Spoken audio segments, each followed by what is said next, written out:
ডেঙ্গিতে আরও দুজনের মৃত্যু। ২৪ ঘন্টায় হাসপাতালে ভর্তি ৩৯২ জন। নাজুক পরিস্থিতি বরিশাল বিভাগে। অচল শেরি বাংলা মেডিকেলের পিসিআর ল্যাবের যন্ত্রাংশ, নেই টেস্ট কিটও। পর্যটকদের অসচেতনতায় হুমকির মুখে টাঙ্গুয়ার হাওরের গোলাবাড়ি ওয়াচ টাওয়ার এলাকা। জীববৈচিত্র্য রক্ষায় নৌযান চলাচল নিষিদ্ধ, নির্দেশ না মানলে কঠোর ব্যবস্থার হুঁশিয়ারি। এক মাসে বরিশালে খুন, ধর্ষণ সহ ৩৫০-র বেশি অপরাধ। আতঙ্কে বাসিন্দারা। ডাকাত চাঁদাবাজের দৌরাত্ম্যে অতিষ্ঠ টঙ্গীর তুরাগ নৌপথের যাত্রীরা। নিশ্চুপ প্রশাসন। কুষ্টিয়ার মোকামে কেজিতে ৩ টাকা বেড়েছে সব ধরনের চালের দাম। প্রভাব খুচরা বাজারে। বিপাকে স্বল্প আয়ের ক্রেতারা। বাজার তদারকির দাবি খুচরা ব্যবসায়ীদের।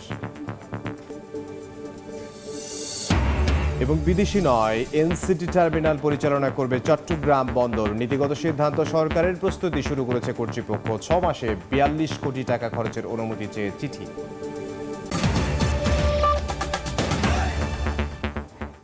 বাংলার সময়ের সঙ্গে আছে আমি ইমদাদুল হক।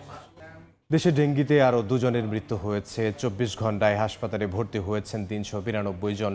এদিকে হটস্পট বরগুনায় নতুন করে আরও ৭৩ জন আক্রান্ত হয়েছেন। এ নিয়ে জেলায় মোট আক্রান্তের সংখ্যা দাঁড়িয়েছে ২৪০২ জনে। নতুন আক্রান্তদের মধ্যে বরগুনা সদর উপজেলায় ৬৯, বেতাগী উপজেলায় ২ জন, আমতলী এবং পাথরঘাটা উপজেলায় ১ জন করে আক্রান্ত হয়েছেন। এছাড়া জেলায় ডেঙ্গিতে আক্রান্ত হয়ে চিকিৎসাধীন আছেন ২২৪ জন। এদের মধ্যে বরগুনা জেনারেল হাসপাতালে চিকিৎসাধীন ১৯০ জন, আমতলী উপজেলায় ৩ জন, বেতাগী উপজেলায় ৪ জন, বামনা উপজেলায় ১১ জন, পাথরঘাটা উপজেলায় ৭ জন এবং তালতলী উপজেলায় ৯ জন। অন্যদিকে জেলায় ডেঙ্গিতে আক্রান্ত হয়ে মারা যাওয়া ২২ জনেরই বাড়ি বরগুনা সদর উপজেলায়।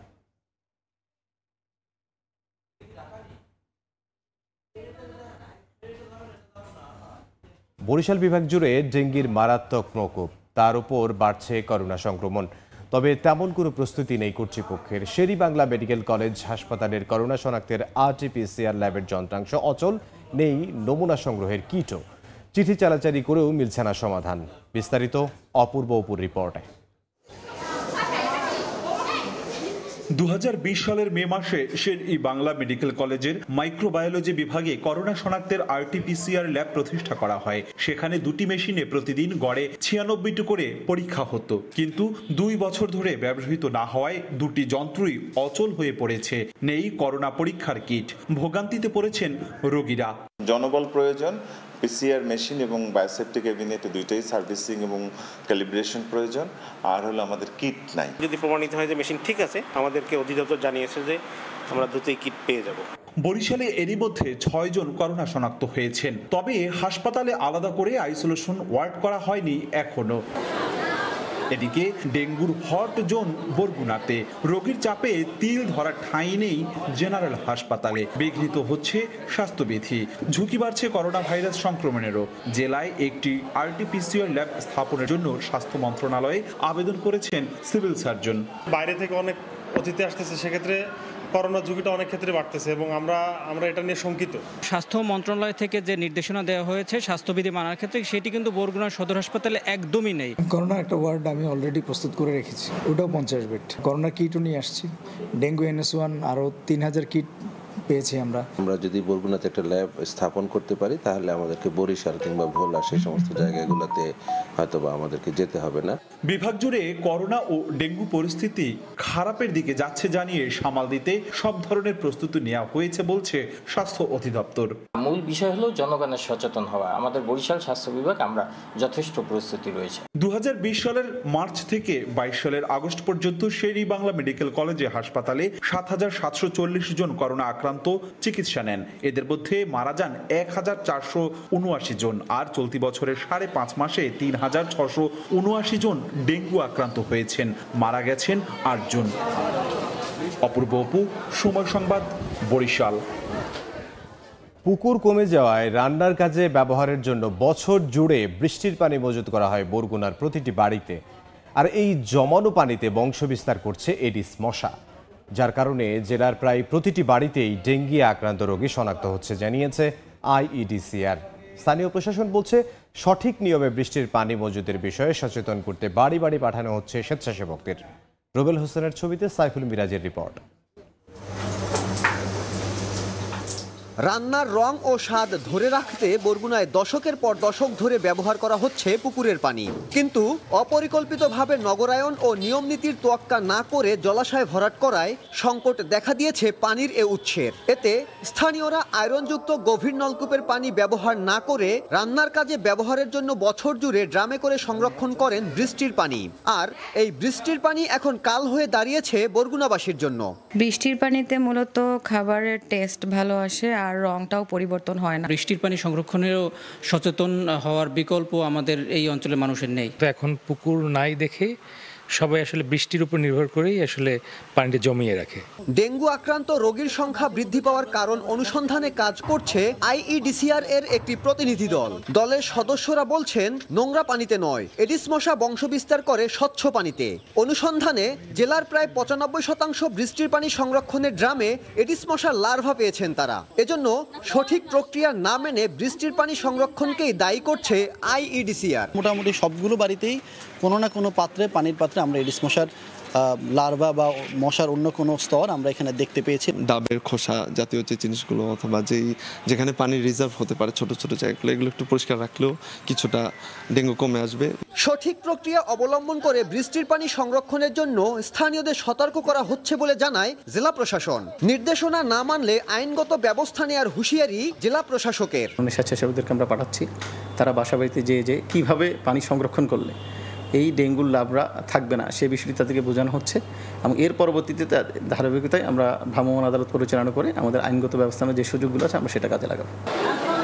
বরগুনায় ডেঙ্গু আক্রান্তের সংখ্যা 2300 ছাড়িয়েছে আর মৃত্যু হয়েছে 22 জনের।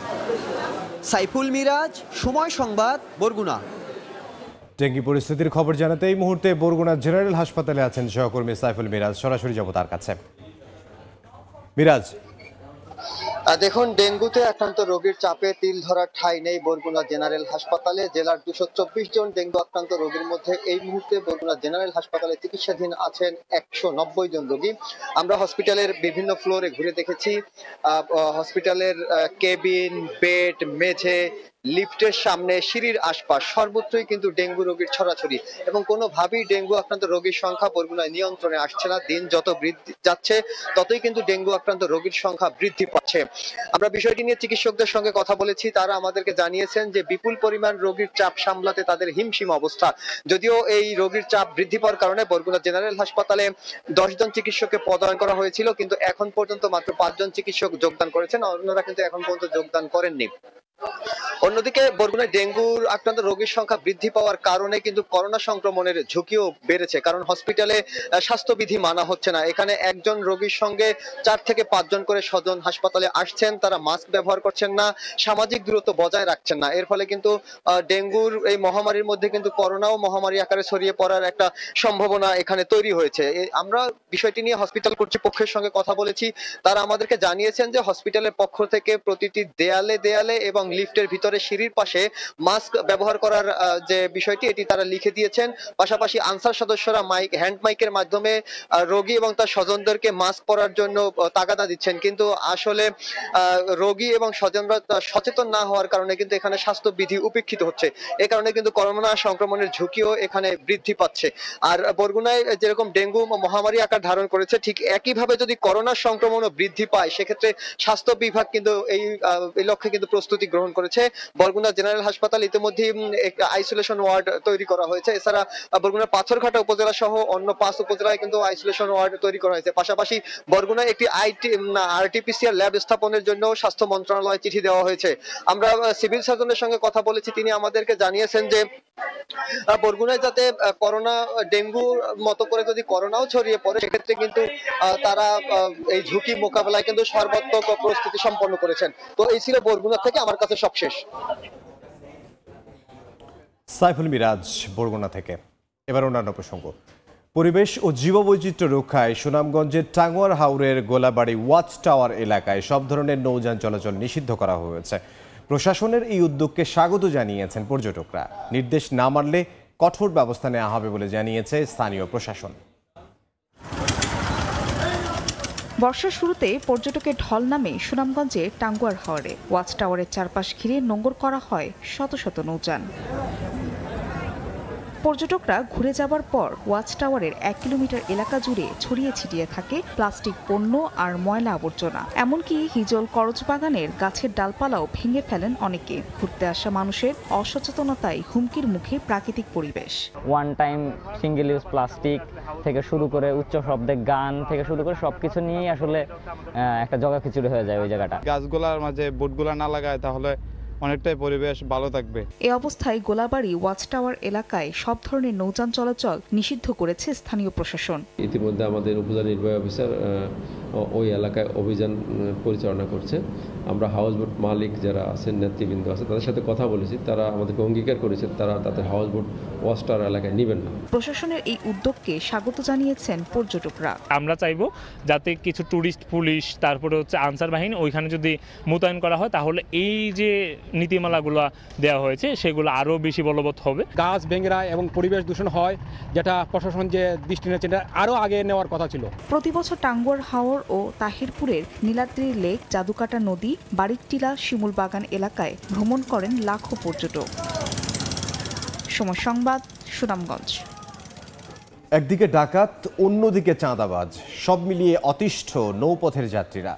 রাত হলেই তা বেড়ে যায় আরও কয়েক গুণ। লুটপাটে বাধা দিলে ঘটছে হত্যাকাণ্ডের মতো ঘটনাও। এমন পরিস্থিতি টঙ্গীর তুরাগ নদীর। নাকের ডগায় এত কিছু ঘটলেও রহস্যময় কারণে নিশ্চুপ প্রশাসন। জুনায়েদ রুবেলের ছবিতে মেহেদী হাসানের রিপোর্ট। প্রায় 25 দিন যাবৎ মা নার্গিস বেগমের এই চোখের পানি ঝরছে। আদরের সন্তান হারিয়ে দিশেহারা বাবা আব্দুল কুদ্দুসও। গত 31 মে বাড়ি ফেরার সময় মাঝ নদীতে নিখোঁজ হয় ছেলে সুমন মৃধা। সেই থেকেই চলছে নিদারুণ এই অপেক্ষা। পানি তো আর মারেও নাই, পানি ফালায়ও নাই, ওরা নিয়ে গেছে গা। 2-3 জায়গায় এই কেস লয়ে উড়াবাস্তি করতেছে, কিন্তু কোনো করে না। খালি কয় যে ছুটি ফল না দপ না, এই আগর বাগর কয়। আশুলিয়া থেকে সেদিন তুরাগ নদীর এই পথ ধরেই কাশিমপুর যাচ্ছিল সুমন ও তার 2 সহকর্মী। গন্তব্যে পৌঁছানোর কিছু আগেই হঠাৎ ডাকাত দলের নজরে পড়ে তাদের বহনকারী নৌকাটি। ঘটনা আঁচ করতে পেরে ডাকাতদের বাধা দিতে সব চেষ্টাই করেছিলেন সুমন, তবে আর শেষ রক্ষা হয়নি। ভুক্তভোগীদের অভিযোগ 2 সহকর্মীকে নৌকার ভেতরে আটকে সুমনকে ব্যাপক মারধর করে ডাকাত দল। এরপর থেকেই আর সন্ধান মেলেনি তার। যখন কূপ দিতে লইছিল আমি এই দিক দিয়ে নিচে চলে যাই, আর আরেকজন যখন ছেলের একটা বাড়ি খাইছে, বাড়ি খাওয়ার পরে ওই সাইডে পইরা গেছে। পইরা যাওয়ার পরে ওনারে উঠিয়ে আবার ওই সামনে ফেলাইছে, সামনে ফেলিয়ে মারধর করতেছে। ছবি দেখায় ডাকাত শনাক্ত করছে, ওরা 100% শিওর দিয়ে দিচ্ছে যে ওই ছিল। অথচ কোনো পুলিশ প্রশাসন তাকে যে গ্রেপ্তার করবে এরকম কোনো প্রস্তুতি নেয় নাই। জৌলুস ফিরেছে তুরাগে, সেই সঙ্গে বেড়েছে আতঙ্ক। পরিস্থিতি এমন যে ডাকাতদের হাত থেকে বাঁচতে মাসিক চাঁদাও দিচ্ছেন এ পথের যাত্রীরা। অভিযোগ, নাকের ডগায় এত কিছু ঘটলেও নিশ্চুপ প্রশাসন। কিছু ডাকাতি দিক দিয়ে ফোন দিয়ে সেলওয়ালাদের কাছ থেকে বলে ফোন দিয়ে টাকা নিচ্ছে। টাকা না দিলে ওদের চলতে দেবে না। আমরা নদী পথটা টোটালি অরক্ষিত। রাত্রে আসে আর কি ছুরি কাছি, তারপরে অনেক আছে পিস্তল নিয়েও আসে। এলাকাবাসীর অভিযোগ, নৌ পুলিশের পরোক্ষ সহায়তায় নদীপথকে টার্গেট করেছে একটি চক্র। এসব বিষয়ে বারবার যোগাযোগ করার চেষ্টা করেও কোনো সদুত্তর মেলেনি। তবে মুঠোফোনে পুলিশ সুপারের সেই পুরনো কথা, চলছে তদন্ত। আমার তদন্ত যেটা চলছে, আমি তো সফল হতে পারি, ব্যর্থও তো হতে পারি, সময় দিতে হবে আমাকে। অন্ধকার নেমে এলেই তুরাগ নদীর এই পথ অনেকটা অরক্ষিত হয়ে যায়। ডাকাতির ঘটনা এ পথের যাত্রীদের কাছে এখন নিত্যদিনের ঘটনা। এমন বাস্তবতায় নৌ পুলিশের টহল জোরদারের পাশাপাশি নিখোঁজ সুমন মৃধার সন্ধান চায় এলাকাবাসী। মেহেদী হাসান, সময় সংবাদ, গাজীপুর। বরিশালে 30 দিনে 350-র বেশি অপরাধ সংঘটিত হয়েছে। 4টি খুনসহ চুরি ছিনতাইয়ের আতঙ্ক ছড়িয়ে পড়েছে। যদিও অভিযোগ পাওয়া মাত্রই অপরাধীদের শাস্তির আওতায় আনার দাবি আইনশৃঙ্খলা বাহিনীর, তবে সহাবস্থানের পরিবেশ ও আইনের কঠোর প্রয়োগের তাগিদ সচেতন মহলের। বিস্তারিত অপূর্ব অপুর রিপোর্টে ছবি তুলেছেন সুজয় দাস। বছরে একবার কোরবানির ঈদে গ্রামের বাড়ি আসেন অবসরপ্রাপ্ত সরকারি কর্মকর্তা শিল্পপতি মশিউল আলমের পরিবার। কিন্তু এবার আনন্দের ঈদ বিষণ্ণতা এনেছে তার বাসায় চুরির ঘটনায়। ভয়ের ভিতরে আছি, আতঙ্কের ভিতরে আছি, কারণ আমরা যেই আসামিকে যে ধরিয়েছি এবং তার বিরুদ্ধে যেসব আমাদের কাছে এভিডেন্স আছে যে তারা একটা চক্র, যেহেতু আমি মামলা দিয়ে ফেলেছি যারা যে কোনো সময় আমাকে হামলা করতে পারে। চোররা প্রকাশ্যে ঘুরে বেড়াচ্ছে আর আমরা খাঁচায় বন্দী হয়ে গেছি। আমরা চাই না এটা হোক। বরিশাল শহরের পুলিশ বুশল্যান্ডসের অভিজাত এলাকা জব্বার মিয়ার গলিতে গত 2 মাসে প্রায় অর্ধশত বাসায় চুরি হয়েছে বলে অভিযোগ। পাশের কেডিসি কলোনি সহ আশপাশের চিহ্নিত চোর মাদকসেবীদের অপরাধে আতঙ্ক আর ভয় পিছু ছাড়ছে না স্থানীয়দের। কেডিএস বস্তি, ভাটারখাল বস্তি, এখান থেকে এবং ডিসির বাংলোর পিছন থেকে ওরা আসে। যে সমস্ত ছেলেরা চুরি করে এরা সবাই ইয়াং এবং মাদকাসক্ত। ধরার পর আমরা পুলিশ খবর দিয়েছি, পুলিশ আসছে, কিন্তু পুলিশ কোনো এটার করে নাই, পুলিশ ওদেরকে ছেড়ে দিয়েছে। মানুষ এখন সন্ধ্যার পরও ঘর দিন আনতে পারে না, মানে যে সময় সুযোগ পেয়ে যা পায় ওরা মানে চোর আর কয়েকদিন পরে ডাকাতি করবে, এই অবস্থা আর কি। গত মে মাসের 30 দিনে সরকারি হিসেবে 356টি নানা অপরাধ হলেও বেসরকারি হিসেব বলছে আরও বেশি। তবে আইন শৃঙ্খলা বাহিনী বলছে চেকপোস্ট বসানো, টহল বাড়ানো সহ অপরাধ দমনে তারা সচেষ্ট রয়েছেন। বিশৃঙ্খলা ঠেকাতে পারস্পরিক সহাবস্থান ও আইনের কঠোর পদক্ষেপ নেয়ার দাবি নাগরিক সমাজের। নাগরিক সমাজের প্রত্যাশা আইন শৃঙ্খলা বাহিনী অ্যাক্টিভ হবে, তারা তাদের যে দায়িত্ব আছে সেই দায়িত্ব পালন করবে। কেউ অপরাধ করে যে পার পেয়ে যাবে তার কোনো সুযোগ নেই, আমরা সক্রিয় আছি। চুরি হলেও আমি সবার প্রতি রিকোয়েস্ট যে আমাদের এখানে অভিযোগ করতে হবে, আমরা সেই বিষয়ে তৎপরতা নিব এবং আমরা এটা ফাইন্ড আউট করব। বরিশালে গত 1 মাসে 28টি ধর্ষণ, 4টি খুন, 1টি দাঙ্গাসহ মেট্রোপলিটন এলাকায় 140টি এবং জেলায় 216টি অপরাধ সংঘটিত হয়েছে। অপূর্ব অপু, সময় সংবাদ, বরিশাল। বাংলার সময় আরও থাকছে। প্রতি বছরই তীর ভাঙছে পায়রা নদীর অরক্ষিত বেড়ি বাঁধে নিঃস্ব হচ্ছেন পটুয়াখালীর দুমকির শত শত পরিবার। মানবিক সাহায্য নয়, টেকসই বাঁধ নির্মাণের দাবি এলাকাবাসীর। ধানের ভরা মৌসুম, অথচ স্বস্তি নেই চালের বাজারে। কুষ্টিয়ায় মোকামে প্রতি কেজি চালের দাম বেড়েছে 3 টাকা। এর প্রভাব পড়েছে খুচরা বাজারেও। এ নিয়ে ক্ষোভ জানিয়েছেন স্বল্প আয়ের ক্রেতারা। চাল মজুত করে কৃত্রিম সংকটের চেষ্টা করলে আইনি ব্যবস্থা নেওয়া হবে বলে জানিয়েছে স্থানীয় প্রশাসন। এস এম রাশেদের পাঠানো তথ্য ও বাবুল হোসেনের তোলা ছবিতে রিপোর্ট। ধানের ভরা মৌসুম, এরপরও চালের বাজারে নেই স্বস্তি। কয়েকদিনের ব্যবধানে কুষ্টিয়ার খাজানগরে প্রকারভেদে চালের দাম বেড়েছে 3 টাকা পর্যন্ত। ব্যবসায়ীরা বলছেন পরিবহন খরচ ও ধানের দাম বাড়তি, এজন্য চালের দামও ঊর্ধ্বমুখী। মিলমালার মালিকরা হচ্ছে বদ্ধ করে রাখছে, আমাদের মাল সাপ্লাই দিচ্ছে না। ধানের বাজার প্রায় 80-90 টাকা বৃদ্ধি হওয়ার কারণেই চালের দাম পার কেজিতে 1 টাকা বাড়ছে। চালের দাম বৃদ্ধি শুধু মিলগেটেই থেমে থাকেনি, প্রভাব পড়েছে খুচরা বাজারেও। মিলগেটে বাসমতি চাল 78 টাকায় বিক্রি হলেও খুচরা বাজারে 82 টাকায় বিক্রি হচ্ছে। এছাড়া মিনিকেট মিলগেটে 68 টাকা আর খুচরা বাজারে 72 টাকায় কিনছেন ক্রেতারা। এই যে চালের দাম বেড়ে যাচ্ছে, এই আমরা সাধারণ মানুষ কি করে খাবো? এই ভরা মৌসুমে যদি প্রথমেই চাউলের দাম বাড়ে, তাহলে বিগত 2-4 মাস গেলে তখন তো আরো ভয়াবহ আকারে দাম বাড়বে। এদিকে চাল মজুত করে কৃত্রিম সংকটের চেষ্টা করলে আইনি ব্যবস্থা নেওয়া হবে বলে জানিয়েছে স্থানীয় প্রশাসন। চালের বাজারে যদি কোনো সিন্ডিকেট থাকে তাহলে সেই সিন্ডিকেট আমরা ভেঙে দিব এবং সেটা আইনানুগ ব্যবস্থা নিব। আর পাশাপাশি যদি বিনা কারণে চালের দাম বেড়ে যায় তাহলে সেই ব্যাপারে আমাদের যথেষ্ট মনিটরিং আছে। খাদ্য নিয়ন্ত্রক অফিসের তথ্য মতে জেলায় 55টি অটোরাইস মিল রয়েছে। সময় সংবাদ, কুষ্টিয়া। বিদেশি অপারেটর নয়, আগামী 6 মাস বহুল আলোচিত এনসিটি টার্মিনাল চট্টগ্রাম বন্দরকে দিয়েই পরিচালনার নির্গত সিদ্ধান্ত নিয়েছে সরকার। নৌপরিবহন মন্ত্রণালয় থেকে সিদ্ধান্ত পাওয়ার পর টার্মিনাল পরিচালনার প্রস্তুতি নিতে শুরু করেছে বন্দর কর্তৃপক্ষ। এক্ষেত্রে প্রতি মাসে 7 কোটি হিসেবে 6 মাসে 42 কোটি টাকা খরচের সরকারের কাছে অনুমতি চেয়ে চিঠিও দিয়েছে বন্দর। নুরজামাল আতিকের ক্যামেরায় বিস্তারিত জানাচ্ছেন কমল দে।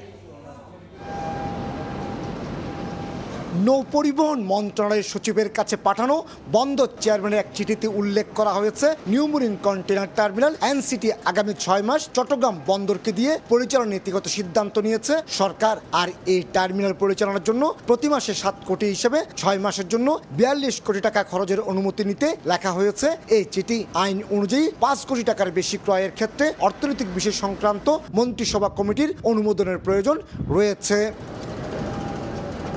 বহুল আলোচিত এই টার্মিনাল পরিচালনা দায়িত্বভার অর্পণ নিয়ে গত কয়েক মাস ধরে উত্তপ্ত দেশের রাজনৈতিক অঙ্গন। চলতি বছরের 6 জুলাই বর্তমান টার্মিনাল অপারেটর সাইপ পাওয়ার থেকে চুক্তির মেয়াদ শেষ হচ্ছে। এই অবস্থায় বিদেশি অপারেটর এই টার্মিনালের দায়িত্ব নিতে পারে বলে ইঙ্গিত দেওয়া হলে বন্দর ব্যবহারকারী সহ রাজনৈতিক দলগুলো এই নিয়ে আন্দোলন শুরু করে। উত্তেজনা এড়াতে সরকার এই সিদ্ধান্ত নিয়েছে বলে মনে করছেন বন্দর ব্যবহারকারীরা। বিদেশি কোম্পানিকে দেওয়ার আগেই যদি চট্টগ্রাম বন্দর কর্তৃপক্ষ এটাকে সুচারুভাবে পরিচালনা করতে পারে, সেই ক্ষেত্রে একটা প্রমাণস্বরূপ দাঁড়ায় যে ইয়েস, চট্টগ্রাম বন্দর ইজ ক্যাপেবল। এটা হচ্ছে মূল উদ্দেশ্য। চট্টগ্রাম বন্দরে হ্যান্ডেলিং হওয়া 32 লাখ কন্টেনারের মধ্যে 44% এককভাবে পরিচালনা হয় এনসিটি থেকে, যে কারণে বন্দরের 18টি অত্যাধুনিক গ্যান্ট্রিকানের মধ্যে 14টি স্থাপন করা হয়েছে। এখানে একযোগে 4টি জাহাজ ভেড়ার সক্ষমতা সম্পন্ন এই টার্মিনাল রয়েছে একাধিক রাবার টায়ার গ্যান্ট্রিকানও। বাকি 4টি গ্যান্ট্রিকান রয়েছে 3টি জাহাজ ভেড়ানোর সক্ষমতা সম্পন্ন সিসিটিতে, যেখানে কন্টেনার হ্যান্ডেলিং হচ্ছে 37%। সিটিএমএসটা যদি প্রপারলি মেনটেন করতে পারে, তাহলে আমি মনে করি এটা বন্দর ইজিভাবে আসলে এটাকে অপারেট করতে পারে। এনসিটির মাধ্যমে দেশের আমদানি রপ্তানি বাণিজ্য সচল রাখতে স্বল্প সময়ে উন্মুক্ত দরপত্র আহ্বান করে অপারেটর নিয়োগ দেওয়া সম্ভব না হলেও এ নিয়ে বন্দরকে নানামুখী চ্যালেঞ্জের মুখে পড়তে হতে পারে বলে মনে করছেন বন্দরের এই সাবেক কর্মকর্তা। ব্যবসায়িক পয়েন্ট অফ ভিউ থেকে আমরা কিন্তু চাবো যে যাতে আমাদের পণ্য সময় মতো হয়, এই নতুন পরীক্ষা নিরীক্ষার জন্য যাতে কোনোভাবে বাধাগ্রস্ত না হয়। 570 কোটি টাকা খরচ করে 1000 মিটার দৈর্ঘ্যের এই নিউ মুরিন কন্টেইনার টার্মিনালের নির্মাণ কাজ 2007 সালে শেষ হলো। নানামুখী জটিলতায় 3 বছর এখানে অপারেটর নিয়োগ দেওয়া যায়নি। পরবর্তীতে অপারেটর দায়িত্ব পায় সাইপ পাওয়ার টেক। অথচ বন্দরের প্রায় 2000 কোটি টাকা খরচ করে এই অত্যাধুনিক গ্যান্ট্রিকেন স্থাপন করা হয়েছিল। বন্দরের প্রাইম লোকেশনের পাশাপাশি অত্যাধুনিক যন্ত্রপাতি স্থাপন হওয়ায় দেশি বিদেশি বিনিয়োগকারীদের কাছে সবসময় লোভনীয় ছিল এনসিটি টার্মিনাল। তবে শেষ পর্যন্ত বন্দর নিজেরাই এই টার্মিনাল অপারেট করায় একদিকে যেমন বন্দরের সক্ষমতার পরীক্ষা হবে, অন্যদিকে আর্থিকভাবে লাভবান হওয়ার সুযোগ সৃষ্টি হচ্ছে। চট্টগ্রাম বন্দর থেকে কমল দে, সময় সংবাদ। বিএনপি চেয়ারপারসনের গুলশান কার্যালয়ে বিভিন্ন রাজনৈতিক দলের সঙ্গে লিয়াজো কমিটির বৈঠক শেষে বক্তব্য রাখছেন বিএনপির স্থায়ী কমিটির সদস্য আমির খসরু মাহমুদ চৌধুরী। সরাসরি যাব সেখানে। গণতন্ত্রকে প্রাতিষ্ঠানিক রূপ দেব এবং আমাদের 31 দফা যে সংস্কার প্রস্তাব সেটা বাস্তবায়ন করব আমরা সবাই মিলে। জনাব তারেক রহমান সাহেব আগেও ঘোষণা দিয়েছেন একটা জাতীয় সরকারের মাধ্যমে সেটা বাস্তবায়ন করা হবে। আমরা বিশেষ করে লন্ডন বৈঠকের পরে জনাব তারেক রহমান সাহেব এবং আমাদের ডক্টর ইউনূস সাহেবের সাথে প্রধান উপদেষ্টার সাথে বৈঠকের পরে ফেব্রুয়ারির প্রথমার্ধে নির্বাচনের যে আলোচনা জনগণ সেটা অত্যন্ত ইতিবাচকভাবে নিয়েছেন এবং যে আশঙ্কা ছিল জনগণের মধ্যে সেটা কেটে গিয়েছে। সমস্ত জাতি এখন নির্বাচনী টানেলে প্রবেশ করেছে। আমরা সবাই নির্বাচনের দিকে এগিয়ে যাচ্ছি। গণতন্ত্র পুনরুদ্ধার, গণতন্ত্রকে প্রাতিষ্ঠানিক রূপ দেওয়ার জন্য এবং বাংলাদেশের জনগণের রাজনৈতিক, সাংবিধানিক, গণতান্ত্রিক অধিকার প্রতিষ্ঠিত করার জন্য এবং একটি নতুন বাংলাদেশ গড়ার শপথ নিয়ে আমরা সবাই ঐক্যবদ্ধভাবে এগিয়ে যাচ্ছি। সবাইকে ধন্যবাদ।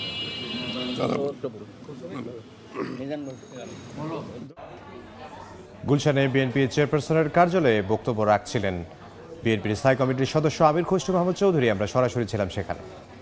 নড়াইলের লোহাগড়ায় বিল থেকে অজ্ঞাত এক নারীর কঙ্কাল উদ্ধার করা হয়েছে। পুলিশ জানায় দুপুরে লক্ষ্মীপাশা ইউনিয়নের বয়রা গ্রামের কৃষক শাখাওয়াত হোসেন এক বর্গা চাষি কোলা গ্রামের বিল এলাকায় জমিতে তিল কাটতে যান। এ সময় তিনি জমির বিভিন্ন স্থানে মানবদেহের বিভিন্ন অংশের কঙ্কাল দেখতে পান। কঙ্কালটি নারীর বলে ধারণা করছে পুলিশ।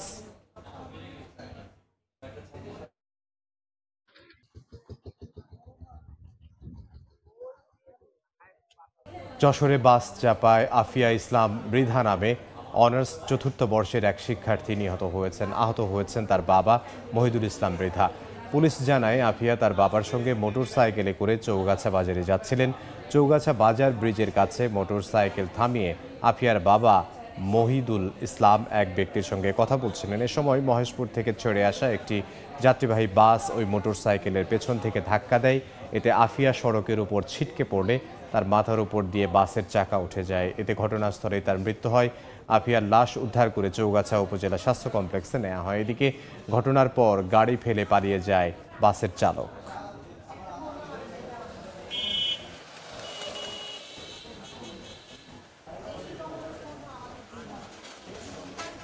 শরীয়তপুরে নিয়ন্ত্রণ হারিয়ে কীর্তিনাশা নদীর উপর নির্মাণাধীন একটি ফুট ওভার ব্রিজের পিলারে ধাক্কা দেয় বাল্কহেড। এতে ভেঙে পড়ে নির্মাণাধীন সেতুটির মাঝের স্প্যান, ডুবে যায় বাল্কহেডটিও। সকালে কীর্তিনাশা নদী দিয়ে শরীয়তপুর সদর যাচ্ছিল বাল্কহেডটি। নদীর উপর নির্মাণাধীন ফুট ওভার ব্রিজের একটি পিলারে ধাক্কা দেয় নৌযানটি। মুহূর্তেই বাল্কহেডের উপর ভেঙে পড়ে ব্রিজের মাঝের অংশ, ডুবে যায় বাল্কহেডটিও। স্থানীয়রা জানান, কীর্তিনাশা নদীর উপর গোলাম মওলা সেতুর নির্মাণ কাজ চলমান থাকায় নৌকায় নদী পারাপারে দুর্ভোগ কমাতে 2024 সালের মে মাসে প্রায় 1,08,00,000 টাকা ব্যয়ে 100 মিটার দীর্ঘ এই অস্থায়ী ফুট ওভার ব্রিজটি নির্মাণের কাজ শুরু করে এলজিইডি। একই বছরের 2 অক্টোবর পিলারে ধাক্কা দেয় বাল্কহেড। সে সময় ভেঙে পড়ে সেতুর অর্ধেক অংশ।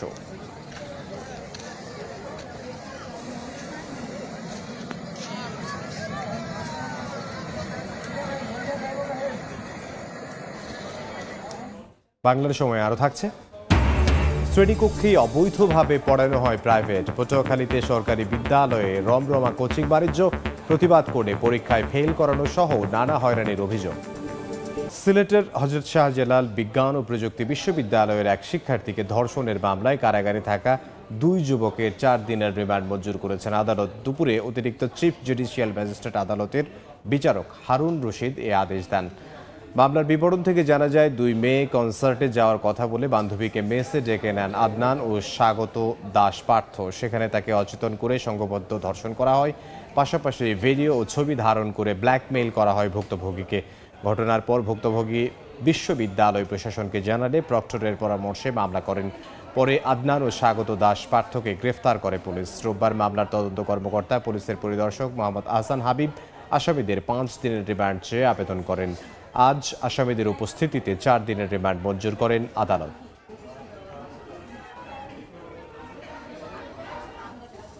চুয়াডাঙ্গায় শিশু সুমাইয়া আক্তার ধর্ষণ ও হত্যা মামলায় এক তরুণকে 10 বছরের কারাদণ্ডাদেশ দিয়েছেন আদালত।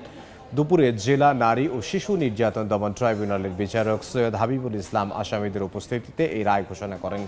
মামলার বিবরণে জানা যায়, 2020 সালের 1 ফেব্রুয়ারি সকালে শিশু সুমাইয়া দামুর হুদার বাড়ি থেকে স্কুলে যাওয়ার জন্য বের হয়ে আর ফিরে আসেননি। ওই দিন রাতে শিমক্ষেত থেকে সুমাইয়ার মরদেহ উদ্ধার করা হয়। ঘটনায় নিহতের বাবা নাসিরুল ইসলাম বাদী হয়ে মমিনুলকে আসামি করে মামলা করেন। পরে মামলার তদন্তকারী কর্মকর্তা পুলিশ পরিদর্শক শেখ মাহবুবুর রহমান মমিনুলের বিরুদ্ধে অভিযোগপত্র দাখিল করেন। দীর্ঘ বিচারিক প্রক্রিয়া শেষে অভিযুক্ত তরুণকে 10 বছরের কারাদণ্ডাদেশ দেন আদালত।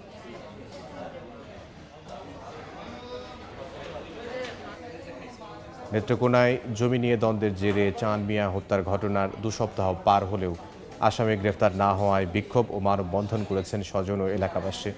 দুপুরে জেলার পূর্ব ধলার জালশুকা মনারকান্দি রেল ক্রসিং এলাকায় বিক্ষোভ ও মানববন্ধনের সময় স্বজনরা জানান, গত 9 জুন মাত্র 1 হাত জমির জায়গা নিয়ে চাঁদ মিয়ার সঙ্গে দ্বন্দ্ব হয় আপন ভগ্নিপতি ফয়েজুল ইসলামের সঙ্গে। এরই জেরে ভগ্নিপতি নিজের ছেলেসহ আরও কয়েকজনকে নিয়ে চাঁদ মিয়াকে বেধড়ক মারধর করে হত্যা করে। এতে বাধা দিতে গেলে আহত হন চাঁদ মিয়ার বড় ভাইও। এই ঘটনায় নিহতের স্ত্রী বাদী হয়ে 15 জনকে আসামি করে পূর্ব ধলা থানায় মামলা দায়ের করেন। কিন্তু 15 দিনেও আসামিদের গ্রেফতার না করায় প্রতিবাদ জানিয়ে একই কর্মসূচি পালন করেন তারা।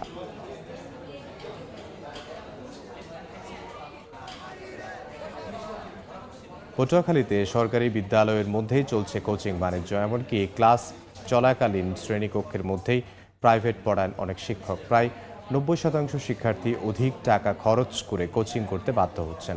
প্রতিবাদ করলে পরীক্ষায় ফেল করানো সহ নানাভাবে হয়রানি করার অভিযোগ উঠেছে। তবে তদন্ত করে ব্যবস্থা নেওয়ার কথা জানান উপজেলা নির্বাহী কর্মকর্তা। বিস্তারিত শিকদার জাবির হোসেনের রিপোর্টে। ঘড়ির কাঁটায় তখন সকাল 9:30। স্কুলের ক্লাসরুমে বেশ কিছু শিক্ষার্থীকে প্রাইভেট কোচিং করাচ্ছেন শিক্ষিকা, আর ক্লাসরুমে প্রবেশ করতে না পারায় বাহিরে দাঁড়িয়ে আছেন অন্য শিক্ষার্থীরা। দাঁড়িয়ে থাকা লাগে, ভিতরে ঢুকতে পারি না, তারা প্রাইভেট পড়ায়, এই জন্য প্রাইভেট না পড়াই আমাদের ক্লাসে শিক্ষা দেখ, আমরা এটাই চাই। এমন চিত্র দেখা গেছে গলাচিপা মডেল মাধ্যমিক বিদ্যালয়ে। শুধু একটি নয়, প্রায় প্রতিটি শ্রেণীকক্ষেই চলছে বাণিজ্যিক কোচিং। অভিযোগ রয়েছে প্রধান শিক্ষকের মদদে সরকারি বিদ্যুৎ, ফ্যান, বেঞ্চ সহ অন্যান্য উপকরণ ব্যবহার করে চলছে রমরমা কোচিং বাণিজ্য। তবে অভিযুক্ত শিক্ষিকা এটিকে অতিরিক্ত ক্লাস বলে দাবি করেন। দীর্ঘদিন স্কুল বন্ধ ছিল, তো আমার হেড স্যার মিটিংয়ে বলছে যে সিলেবাসটা কমপ্লিট করতে হবে, এই জন্য আজকে আমি একটা ক্লাস নিচ্ছি। এদিকে এক কক্ষে সাংবাদিক প্রবেশের খবর পেয়ে অন্য কক্ষগুলো থেকে তড়িঘড়ি করে বেরিয়ে পড়েন কোচিং বাণিজ্যের সঙ্গে যুক্ত শিক্ষকরা। একটু দৌড়ে একজনের মুখোমুখি হলে ক্যামেরার সামনে কথা বলতে অপারগতা প্রকাশ করেন ওই শিক্ষক। স্কুলে এসে আমি ছাত্র পড়াইনি। শিক্ষার্থীরা বলছেন সকাল বিকেল 2 বেলা শ্রেণীকক্ষের মধ্যেই প্রাইভেট পড়ান শিক্ষকরা। প্রতি বিষয়ের জন্য 1000 করে টাকা দিতে হয় শিক্ষার্থীকে। স্কুলের প্রধান শিক্ষক সরাসরি এই প্রাইভেট বাণিজ্যের সঙ্গে যুক্ত থাকায় প্রায় প্রতি ছাত্রছাত্রীকেই অতিরিক্ত টাকা দিয়ে কোচিং করতে হচ্ছে। কোচিং না পড়লে পরীক্ষায় রেজাল্ট খারাপ করানোরও অভিযোগ অভিভাবকদের। আলমগীর স্যার আছে, পরে রাখি মিস আছে, মুক্তা মিস আছে, এরা আর কি স্কুলে বিয়ে পড়ায়। সকাল 8টা থেকে 9টা পর্যন্ত হুমায়ুন স্যারের কাছে প্রাইভেট পড়ি। রুম নম্বর 108 নম্বর রুমে বসে পড়ি। মাসে যে আমরা 1000 টাকা দেই। বাচ্চা তো মাঝে মাঝে এসে বলে, আবু ওই স্যারের কাছে যদি না পড়ি তাহলে আমার মার দেবে না। ঘটনার অনুসন্ধানে গেলে সময় সংবাদের উপস্থিতি টের পেয়ে স্কুলের অফিস কক্ষ তালাবদ্ধ করে সটকে পড়েন প্রধান শিক্ষক। পরবর্তীতে উপজেলা প্রশাসনের সহযোগিতায় তার মুখোমুখি হলে সব অভিযোগ অস্বীকার করেন। আমাদের এখানে কোনো প্রাইভেট আমার হয় না, সম্পূর্ণ মিথ্যা কথা। সরকারি স্কুলের শিক্ষকদের প্রাইভেট কোচিং কিংবা লাভজনক ব্যবসার সঙ্গে যুক্ত থাকা অবৈধ। তদন্ত করে কেউ দোষী প্রমাণিত হলে ব্যবস্থা নেওয়া হবে বলছেন শিক্ষা কর্মকর্তা ও উপজেলা প্রশাসন। কোচিং সংক্রান্ত যে অভিযোগটা আমরা পেয়েছি, এটি আমরা খতিয়ে দেখব যে এখানে অনিয়ম কিছু হয়েছে কিনা। এই বিষয়গুলো আসলে নজরে এসেছে, আমরা তদন্ত করে পরবর্তী আইনানুগ ব্যবস্থা গ্রহণ করতে পারব। বিদ্যালয়টি 1932 সালে প্রতিষ্ঠিত হয়। বর্তমানে শিক্ষার্থীর সংখ্যা 962 জন। শিকদার জাবির হোসেন, সময় সংবাদ, পটুয়াখালী। খুলনায় সন্ত্রাস ও অপরাজনীতিমুক্ত শিক্ষাঙ্গন গড়ে তোলার দাবি জানিয়ে কর্মসূচি পালন করেছে একটি বেসরকারি বিশ্ববিদ্যালয়ের শিক্ষার্থীরা। সকালে নগরীর তেঁতুলতলা মোড়ে নিজ ক্যাম্পাসের সামনে বিক্ষোভ কর্মসূচি পালন করেন নর্থ ওয়েস্টার্ন ইউনিভার্সিটির শিক্ষার্থীরা। তারা বলেন, গত 21 জুন বিশ্ববিদ্যালয়ের কিছু শিক্ষার্থী ও বহিরাগতদের নেতৃত্বে শিক্ষকদের লাঞ্ছিত করা হয়। এতে পদত্যাগে বাধ্য হন উপাচার্য। এই ঘটনায় জড়িত 2 শিক্ষার্থীর স্থায়ী বহিষ্কার এবং দ্রুত নতুন উপাচার্য নিয়োগের দাবি জানান শিক্ষার্থীরা। ক্যাম্পাসে সব ধরনের ছাত্র রাজনীতি নিষিদ্ধের আহ্বান জানান তারা।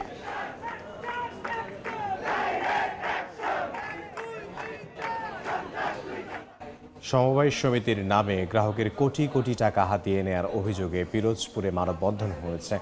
দুপুরে নাজিরপুর প্রেসক্লাবের সামনে কর্মসূচি পালন করেন ভুক্তভোগীরা। এ সময় তারা অভিযোগ করেন, 2017 সালে সমবায় সমিতির নামে গ্রাহকদের কাছ থেকে প্রায় কোটি টাকা হাতিয়ে নিয়ে লাপাত্তা হয় সুমন মণ্ডল নামে এক ব্যক্তি। বছরের পর বছর চেষ্টা করেও টাকা ফেরত না পাওয়ায় ক্ষোভ প্রকাশ করেন তারা।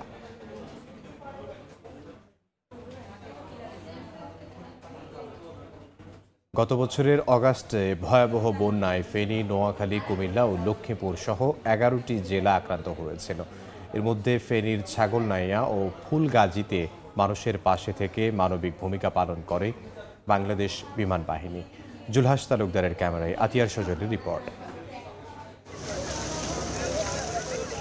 2024 সালের ভয়াবহ বন্যায় ফেনীতে নেমে এসেছিল মানবিক বিপর্যয়। বন্ধ হয়ে যায় সড়ক যোগাযোগ ব্যবস্থা। ঠিক সেই মুহূর্তে মানুষের পাশে এসে দাঁড়িয়েছিল বাংলাদেশ বিমান বাহিনী। আটকে পড়া বাসিন্দাদের উদ্ধার, খাদ্য ও ওষুধ সরবরাহ, স্বাস্থ্যসেবা সবখানে ছিল বিমান বাহিনীর প্রশংসনীয় তৎপরতা। এমন মানবিকতায় খুশি স্থানীয়রা। বিমান বাহিনী অনেক সহযোগিতা করছে আমাদেরকে। একটা ভ্রমণ ঝুঁকিপূর্ণ ছিল, এটা ভ্রমণটা করছে। তারপরে অনেক মানুষ অসুস্থ ছিল, সেবা করছে। বিমান বাহিনী আমাদের পাশে দাঁড়াইছে, এই জন্য আমরা শুকরিয়া আদায় করি। ঝুঁকিপূর্ণ ছিল স্কুলটা, তারা আমাদের জন্য অনেক কিছু করছে আর আমাদের বিদ্যালয় দিছে, একটা নতুন ভবন করে দিছে। এই কার্যক্রম বন্যা পরবর্তী সময়েও থেমে থাকেনি। এর ধারাবাহিকতায় সোমবার সকালে ফেনীর ছাগলনাইয়া ও ফুলগাজীতে স্কুলের ভবন নির্মাণ, মসজিদ, মন্দির ও ঈদগাহ সংস্কার সহ 12টি উন্নয়নমূলক কাজের উদ্বোধন করেন বাংলাদেশ বিমান বাহিনীর প্রধান air chief marshal Hasan Mahmud Khan. আমরা অবশ্যই ভবিষ্যতে আপনাদের পাশে থাকবো। যদি দুর্যোগ নাও হয়, যদি কোনো প্রয়োজন হয় আমাদের সাথে যোগাযোগ রাখবেন।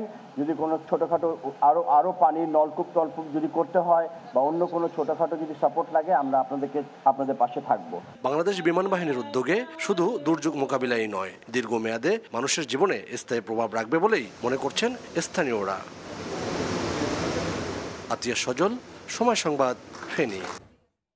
চট্টগ্রামের জলাবদ্ধতা ও রাস্তাঘাটের উন্নয়নকে অগ্রাধিকার দিয়ে 2025-26 অর্থ বছরে 2145,42,000 টাকার বাজেট ঘোষণা করেছে চট্টগ্রাম সিটি কর্পোরেশন। সকালে নগরীর থিয়েটার ইনস্টিটিউটে বাজেট ঘোষণা করেন city mayor doctor Shahadat Hossain. এ সময় তিনি জানান, বাজেটে বেশি বরাদ্দ দেওয়া হয় প্রকৌশল বিভাগের আওতায় রাস্তাঘাট, সড়ক ও আলোক উন্নয়ন সহ নানা খাতে। পাশাপাশি গুরুত্ব দেওয়া হয় ক্লিন, গ্রিন ও হেলদি সিটির উন্নয়নে। মেয়র আরও জানান, এবার করের হার বাড়ানোর চেয়ে গুরুত্ব দেওয়া হয়েছে করের আওতা বাড়ানোর উপর। একই সঙ্গে প্রকাশ করা হয় সংশোধিত বাজেট 1,221,96,000 টাকা। সবচেয়ে বেশি যে জায়গায় আমরা ব্যয় করছি সেটা হচ্ছে প্রকৌশল বিভাগে। জনগণ রাস্তাঘাটের উন্নয়ন চায়, জনগণ সড়ক বাতি থাকুক সেটা চায়, আলোকায়ন চায়। এখন একমাত্র সমস্যা আমি চট্টগ্রাম সিটির, সবাই বলবেন জলাবদ্ধতা। কাজে আমরা মনে করি এই প্রকৌশল বিভাগকে আমরা সর্বোচ্চ প্রায়োরিটি দিচ্ছি এবং সেখানে আমরা বরাদ্দ দিচ্ছি। দেশের 13 জেলায় নির্বাচন অফিসে অভিযান চালিয়েছে দুদক। রাজশাহীতে নির্বাচন অফিসে অভিযান আউটসোর্সিং এর মাধ্যমে নিয়োগপ্রাপ্তদের বিরুদ্ধে সেবা গ্রহীতাদের কাছ থেকে নিয়ম বহির্ভূতভাবে অর্থ আদায়ের প্রমাণ পায় সংস্থাটি। পাবনায় তথ্য সংশোধন সেবা গ্রহীতাদের হয়রানির অভিযোগ পাওয়া যায়। ঠাকুরগাঁও জেলা নির্বাচন অফিসে সেবা প্রদানে অতিরিক্ত অর্থ আদায়ের অভিযোগ ওঠে। জামালপুরে নির্বাচন অফিসে সেবা গ্রহীতাদের হয়রানি সহ বেশ কয়েকটি অভিযোগ পায় দুদক। এসব অভিযোগ তদন্ত করে কমিশনে প্রতিবেদন পাঠানো হবে বলে জানিয়েছেন দুদকের সংশ্লিষ্ট জেলা কর্মকর্তারা।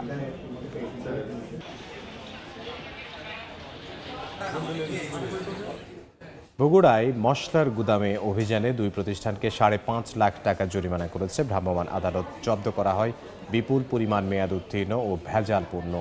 দুপুরে রাজা বাজারের জাহাঙ্গীর ট্রেডার্সের গুদামে অভিযান চালায় সেনাবাহিনী ও ভ্রাম্যমাণ আদালত। এ সময় 2600 কেজি দেশীয় ও বিদেশি মশলা সহ কাজু বাদাম, চীনাবাদাম জব্দ করা হয়, যার বাজার মূল্য 10 লাখ টাকা। এ সময় জাহাঙ্গীর ট্রেডার্সকে 5 লাখ টাকা জরিমানা করা হয়। এছাড়া ভেজাল হলুদ ও গোড়া মরিচ ভাঙানোর দায়ে মরিয়ম ট্রেডার্স নামের আরেকটি প্রতিষ্ঠানকে 50,000 টাকা জরিমানা করে ভ্রাম্যমাণ। প্রতি বছরই বাঁধ ভেঙে পায়রা নদীর ভাঙনের কবলে পড়েন পটুয়াখালীর দুমকি উপজেলার আঙ্গারিয়া ইউনিয়নের বাসিন্দারা।